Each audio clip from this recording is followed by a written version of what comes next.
Well, that was easy. I could get used to that. Most machines I work on, they are a complete mess and require quite a bit of work before the first start. This one, not so much. It's kind of surprising how clean this oil is. The machine was running for 2 hours, and usually break-in oil doesn't look this good. So if I crack this valve open, it should automatically switch over to propane, and that light will light up. So let's crack the valve, and the light's already on. We already transitioned to propane. Hardly even noticed it missing a beat. That is pretty impressive. Might be one of the lowest values I've seen. We're at 0.2% THD without a load.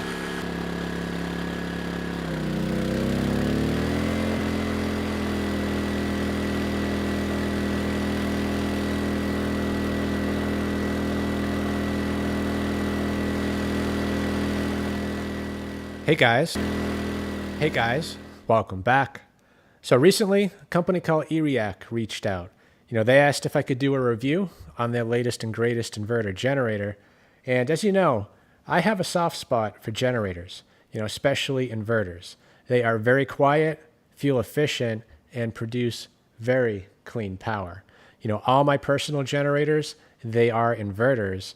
And this one kind of stood out. This has some features that mine don't have, and I thought this was worthy of a closer look. So I didn't accept any compensation for this review. I didn't have to agree to any conditions, and I'm not earning commissions on this. So this review, it is unbiased. If I see something I like, I will let you know. And if I see something that can be improved on, I'll let you know that as well. So let's take a closer look. Let's see what this has to offer, and then we're going to put it to the test. We will test the sound output level, we'll test the power quality, and then I'm going to push it to its limit and see exactly how much it can take. All right, so let's start just by doing a walk around on this machine to see what exactly it has to offer. Now, if you're familiar with inverter generators, there is a standard set of features which pretty much every inverter has. This one is no exception, but there are one or two features around the corner which are unique. So we'll get to those in a minute.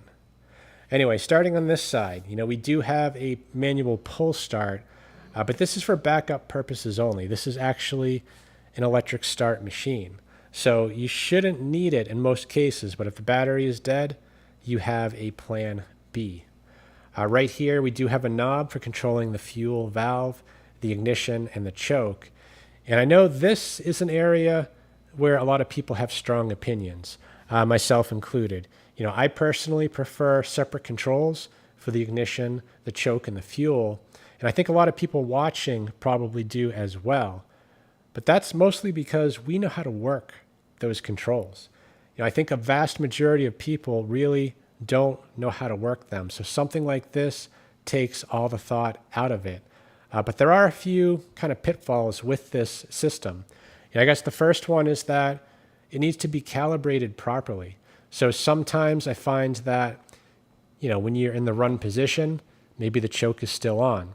Or maybe when you're in the run position, the fuel is actually off. So, that's something that'll become pretty apparent if that is the case. And if that is the case, we can go in and fix it. The other issue or the other complaint I hear is, how do you run the carb dry? You can't. And, well, that's true and not true. If you just shut it off, then yes, the carb is not dry, and you don't want to keep fuel. You don't want to store fuel in the carburetor. So you can actually take off the panel and drain the carb. There is a drain on the bottom of the bowl, but that requires tools. And, I guess I get the point that people don't want to take tools. They don't want to take a cover off. So there is a workaround for that too. Instead of just turning it to stop, you turn it most of the way to stop. And like that, the fuel flow will stop or be severely restricted. And within a couple minutes, the engine will stall. And once that happens, just turn it all the way off to ensure the fuel flow is stopped. Anyway, moving around here, this is kind of where everything's happening. And I guess starting on the top, we do have a vented fuel cap. So you need to make sure that is on before you start the machine, or else the tank won't vent and the engine will starve for fuel. Down here we have all the outputs. We have a 30 amp, we have some USB charging outputs, and we also have a 20 amp output.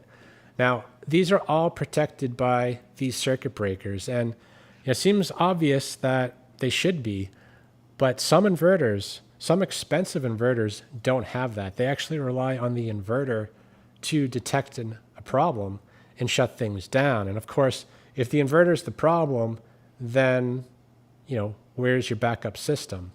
Well, they are simple devices. They are completely independent, and they will ensure that nothing gets overloaded. So really, every generator should have these, but some surprisingly don't. We also have a couple outputs here. These are for paralleling. So this is a tri-fuel generator. This is actually a very big selling point, but it does something special. We'll talk about that in a minute. But with these parallel options, you can double the output. So when running on gasoline, this machine can pull 3,500 watts. And of course, if you have two connected together, you're going to get 7,000 watts. And when running on propane or natural gas, one machine, 3,150 watts, or twice that running on two. So that is a really nice feature. It is fairly standard, but not all inverters actually have that feature. And this right here, and maybe that to some extent, are kind of the big points on this machine. Besides being tri-fuel, you'll notice there's no knob, there's no selector to switch between gasoline and propane and natural gas. And that's because it's automatic. When you connect propane up to this and you turn the fuel valve on in the tank, it sends pressure into here. This can sense the pressure, and when it sees there is pressure, it will automatically switch from gasoline to propane. And you can just run until that tank is empty. It'll see the drop in pressure, and it will switch automatically back. So that right there is really the unique feature. I haven't seen that before. And it's actually a great feature because when running on propane, I don't know about you, but I can never tell how much fuel is left in the tank. So I'm finding that I always shut the machine down, swap the tank out before it needs it, really just as a preventative measure. And I end up wasting a bunch of fuel. So with this automatic switchover, you don't have to worry about it. It'll switch over back to gasoline. You can swap the tank over, open the valve on the new tank, and it will switch right back to propane. And the beauty of it is you actually have a lot more capacity. I mean, this tank is just over, I think it's 2.2 gallons, which is 8.5 liters, which in itself will run this unit for quite a while. And then when you add a tank like that, which is a 5-gallon, 20-pound tank, you're basically tripling your runtime between the two tanks. So yeah, that is a nice feature. These machines are very efficient, and between the two tanks, you could easily run for a day or more. It really depends on what kind of load you're putting on this machine. Anyway, this doesn't ship with oil. Actually, small engines never do. So the first thing we need to do is add some oil. I think the battery's back here too, so we'll connect that up as well. So we need to pull this panel off. While I'm at it, I'm going to pull the panel off over here, not because we need to, but because I want to see everything that's inside. So I just want to show you this real quick. I did unpackage this before turning the camera on, but it was packaged quite well. There was plenty of padding inside, and it was actually shipped in a box, inside of a box, with padding in between. So it arrived completely intact, no damage from shipping. And inside the box also was a user manual, and we have this little toolkit or accessory pack right here. There is a special canister for filling the oil. If you've ever changed the oil on an inverter, you know it is a messy process. We have an adapter for that 30 amp output. We have an extra spark plug and a spark plug tool. And in this bag right here, we have the propane line and regulator.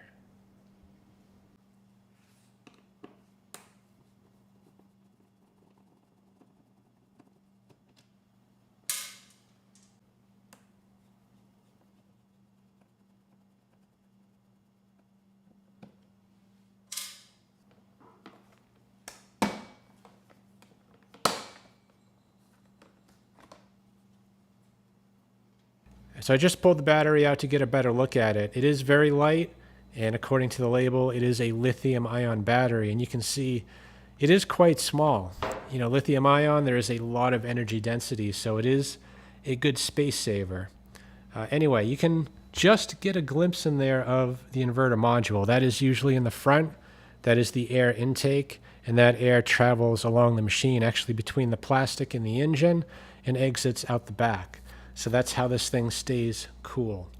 Anyway, we do have a quick disconnect right here for the battery. It is not connected, so once we get oil in there, we will connect that up. And the really nice thing about it is that the plug they used, it is the same type of plug that you see on most battery tenders. So if you need to charge it, you can get a battery tender capable of charging lithium ion and just top this thing off. Anyway, we can see a few things here. I guess first off, we have the carburetor with a fuel solenoid. So that is likely how they're doing the switchover, because when running on propane, you have to stop the flow of gasoline. Otherwise, you're going to be running the engine way too rich. So this is what energizes. It blocks the flow of fuel from the carburetor and allows only the gasoline to flow into that engine. You know, we have the air box right there with an air filter, I presume. Yep, it is a foam filter. And we kind of have access to the valve cover. Now, if you actually needed to check or set the valves, though, you would likely need to get the clamshell off. And that, unfortunately, is a common problem with inverters. I don't think I've seen one yet where you can adjust the valves without taking this outer skin off. So this one is no exception. Anyway, the oil fill is right here. So I'm going to fill it with straight weight 30 oil, at least for the break-in. Once it's broken in, I will run it on synthetic. And that's kind of an area of debate, you know, whether you need to run it on synthetic or regular. You know, in the grand scheme of things, it probably doesn't matter. What's important is that, you know, this is a new engine. You know, the parts, they have to get familiar with each other. And while they do that, they wear in and they produce a bit of metal in the oil. And these engines, actually most generator engines that are portable like this, they have no oil filter. So, you know, the first couple hours of operation, you want to change the oil at least a couple times until you're sure it's coming out clean.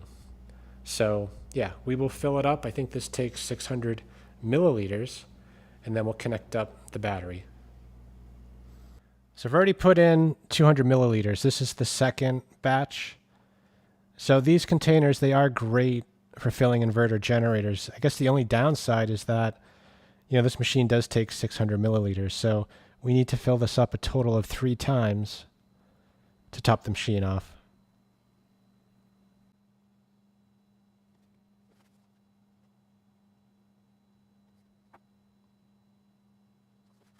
And we are filled up just to the last thread or two. So you technically don't need the dipstick to check it. You know, if you can see you're filled up right to the last thread, then you know you have plenty of oil. In this case, we are filled up and should be good to go. So we'll get the zip tie off, and I'll get the battery back in first before connecting it up. Now, there is a tie down. It's actually very similar to the one that Honda uses in the EU 6500. So it can be a little bit tricky just to keep it on kind of the back while getting the battery in. You got to keep tension on it or else it'll fall off.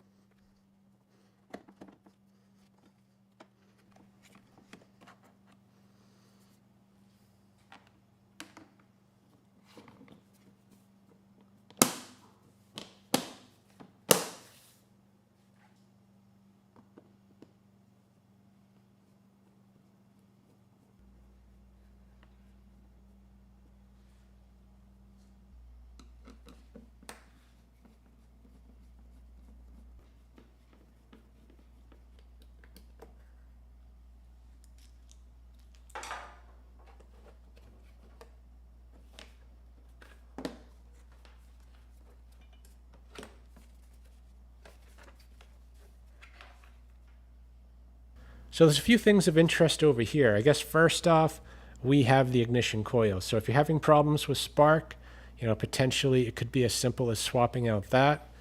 Here is the multi-function knob, and we have a much better look at the inverter module.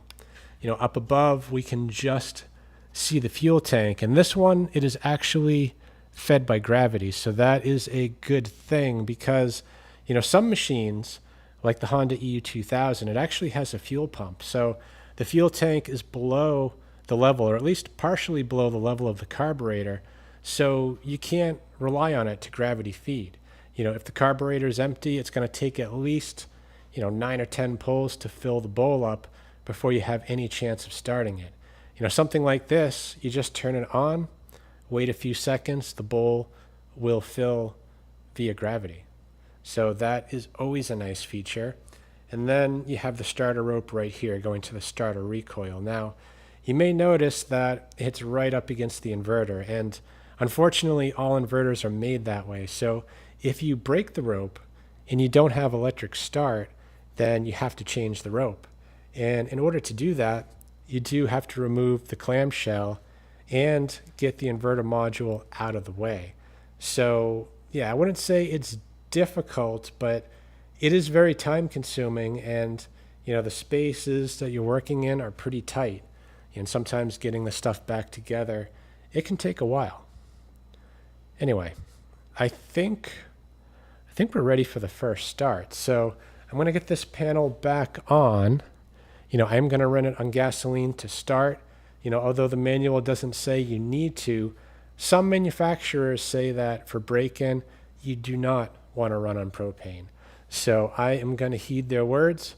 We will run this the first few hours on gasoline, and then we will do the full round of testing with various fuels and, of course, pushing this thing to the limit. So let's get the cover back on. We'll get some fuel in it, and we'll go for the first start.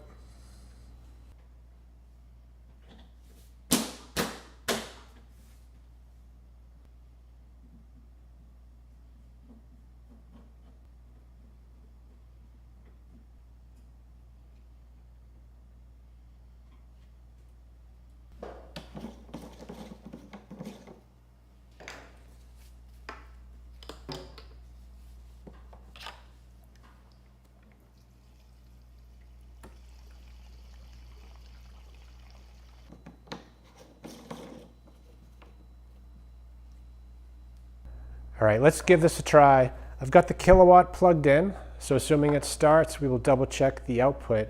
And I've also plugged in a light so we can see right away if the power comes on. So I'm going to turn the knob to the start position. So that opens the fuel valve, chokes the engine, and enables spark. And when I did that, the light lit up too for the electric start. So I am going to give it a few seconds, give that carb a chance to fill up, and then we'll try starting the engine.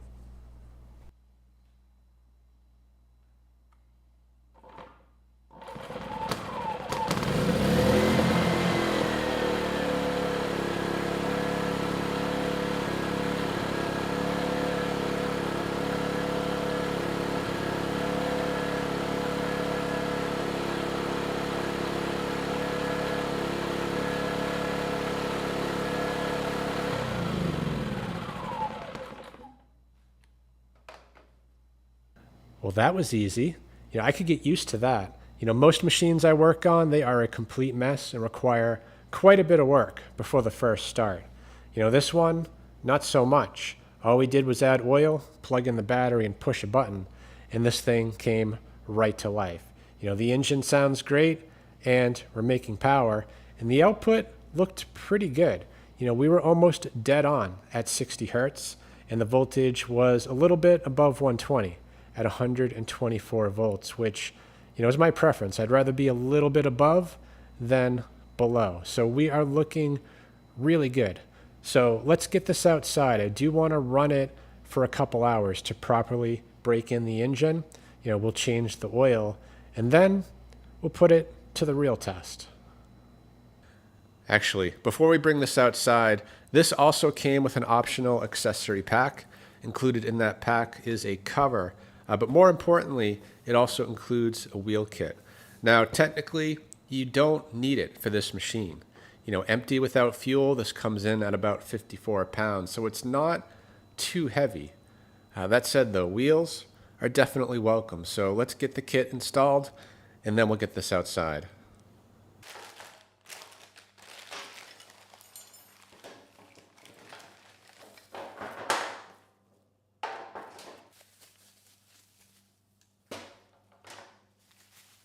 So I'm not going to bore you with the assembly on this, but it does seem to come with some good instructions. So I will get this kit together and then bolt it onto the machine.